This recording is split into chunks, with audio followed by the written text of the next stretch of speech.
بسم اللہ الرحمن الرحیم۔ السلام علیکم۔ ایکو 501 کا جی ڈی بی ہے اکنامک گروتھ ان پاکستان۔ تو پرچیسنگ پاور ایڈجسٹڈ انکم یہ پاکستان میں ہائی رہا ہے اور 2008 میں یہ $2,590 تھا، لیکن پاکستان میں 1950 سے لے کر 2000 تک یعنی اس 50 سال میں پاکستان کا جو پر کیپیٹا انکم ہے یہ 2.2% فر ایئر کے حساب سے اس میں اضافہ ہوتا گیا، اور اس کے نتیجے میں پر کیپیٹا انکم یہ ٹرپل ہوا۔ ہاں، لیکن دوسری طرف گروتھ ریٹ ہر دہائی میں وہ ڈکلائن کرتا گیا، اور یہ ڈکلائن گروتھ ریٹ میں جو ہم دیکھتے ہیں تو اس کی وجہ یہ ہو سکتی ہے کہ سوشل انڈیکیٹرز نے کہ پور پرفارمرز کی وجہ سے یہ گروتھ ریٹ اس میں ڈکلائن ہوتا گیا۔ ہمارا ہیلتھ اور ہمارے جو ایجوکیشن سیکٹر ہے اس نے اچھا پرفارم نہیں کیا۔ تو 2003 سے لے کر 2007 تک پاکستان کا جو اکنامک گروتھ تھا یہ اس میں کافی اضافہ ہوا، اور پھر 2008 اور 2009 میں چونکہ گلوبل اکنامک کرائسس آیا تو اسی وجہ سے پاکستان کا جو گروتھ ریٹ تھا وہ دوبارہ گر گیا، 3% تک آ گیا۔ اور پاورٹی ایلیمینیشن ان پاکستان، غربت کے خاتمے کے لیے جو پاکستان نے اقدامات اٹھائے، تو ورلڈ بینک نے اندازہ لگایا کہ پاکستان میں 23% آبادی وہ خط غربت سے نیچے زندگی گزار رہے ہیں، یعنی وہ روزانہ $1.25 وہ اس سے کم خرچ کرتے ہیں، روزانہ اس پہ گزارا کرتے ہیں۔ اور پاکستان میں 59% لوگ وہ $2 سے کم پہ گزارا کرتے ہیں روزانہ، یعنی ان کی آمدنی انتہائی کم ہے۔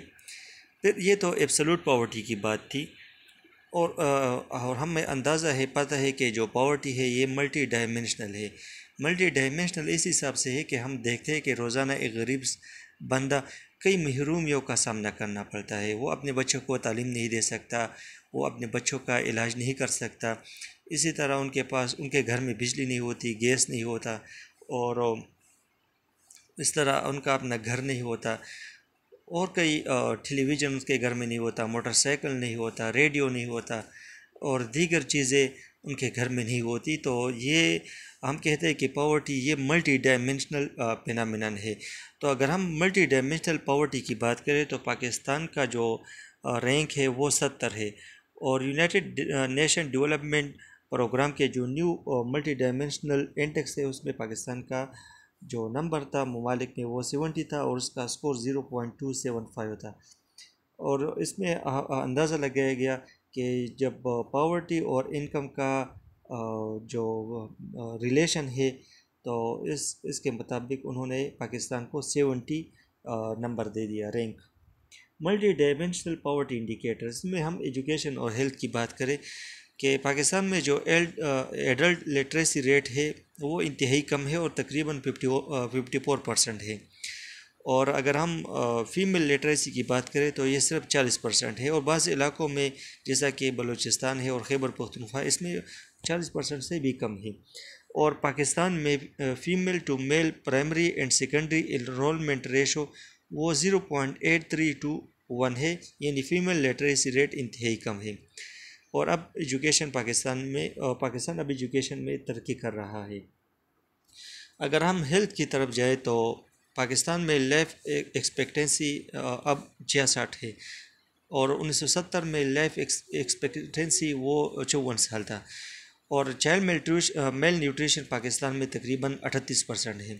1970 میں اگر ہم انڈر 5 مورٹیلیٹی ریٹ، یعنی وہ بچے جو 5 سال سے کم عمر میں مرتے ہیں، تو 1000 بچوں میں 180 بچے وہ مر جاتے تھے 1970 میں۔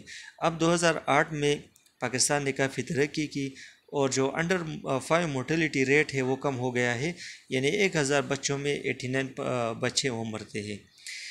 اب ہم ہیومن ڈیولپمنٹ انڈیکس کی بات کریں، 2009 کے انڈیکس کے مطابق پاکستان کا جو نمبر تھا رینک وہ 141 تھا، لیکن پاکستان اپنے انکم کے مقابلے میں ان کا جو مقام تھا وہ 9 درجے کم ہے، یعنی پاکستان کا انکم اور اکنامک گروتھ زیادہ ہے، لیکن پاکستان نے ہیلتھ، ایجوکیشن پر اور انسانوں پہ بہت کم پیسہ لگایا تھا۔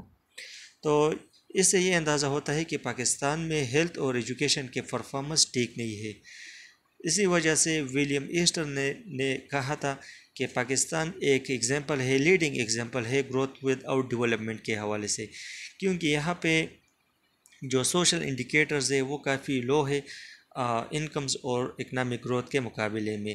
یعنی پاکستان نے اکنامک گروتھ اور انکم کے حوالے سے اسے چاہیے تھا کہ اپنے انکم اور گروتھ کے حوالے سے کے مطابق پاکستان ایجوکیشن پر اور ہیلتھ پر وہ پیسہ لگا تھا، لیکن پاکستان میں انسانوں پر اتنا پیسہ نہیں لگایا ہے۔ تو یہی وجہ ہے کہ ہم دیکھتے ہیں کہ پاکستان میں ملٹی ڈائمینشنل پاورٹی بہت زیادہ ہے۔